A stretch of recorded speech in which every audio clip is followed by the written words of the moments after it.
tell you how to get it. I was wondering if you could tell us what role that you're most proud of and would like you to really be your legacy role, and which role you wish you never took. You know what? I should stop doing these things. No, these Q&A, because I hate these kind of questions. Because, listen, I don't know whether you feel it, but I'm really willing to talk about anything and really trying to say something. But these things about personal preference, I don't give a shit. I have preferences, but they're private. And I really feel strongly that you shouldn't express them. You shouldn't reinforce them. I think they restrict you. So then I feel like I become just fodder for, you know, a one-line thing. You know, like when you do interviews, this is the kind of thing that you read the next day. And because it's not in the context of the question being asked, it sounds like it's something on your mind. Like, my favorite role is... It makes no sense to me. Favorite. I mean, that's like asking, what's your favorite moment in your life? I don't do that either. You know? Who's your favorite brother? You know? I mean, it doesn't help. You know? I could be, if I was more of an entertainer, and believe me, I do want to be an entertainer. See, I would say something, but I'd be not representing myself well. So I'm going to try to... I mean, honesty is really boring. And if I was in that audience, I'd want the guy who threw out lots of bullshit.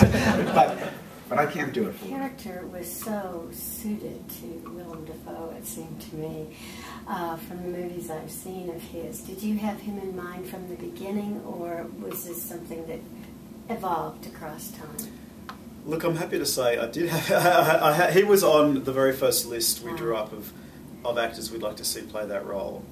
I mean, there's no guarantee from a list like that you can get these actors, but because we're an Australian film shooting in Australia and this character was an outsider, we could take our pick from anywhere in the world. You know, who would we most like to work with? Who could carry this kind of film?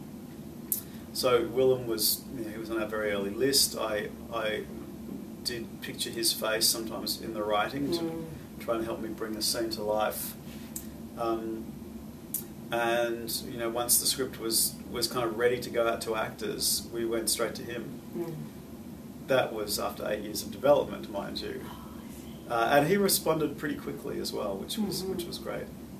Yeah, I can imagine it appealed to him right away because it is so suited. He does so much with his facial expressions that tells lots of things. I mean, it's also, I think, a matter of right place, right time. He must have been looking for a film of, you know, of a certain nature at a certain time, and the script stumbled, you know, across his desk. Now, do you have movies in your mind that you're thinking about and want to make, or do you generally go by whatever scripts cross your way? Look, you know, in the case of The Hunter, the producer and I optioned the book, you know, with him as producing and me as director. And we worked on it, like I said, for 10 years. I don't want to take that long for the next time, so I'm reading a bunch of scripts at the moment, looking at material from both Australia and here in the US, and then my imagination kicks in. Okay, what could I bring to this? You know, how could I make it unique? How could I put my own personal stamp on it? And there's a couple of projects I'm interested in.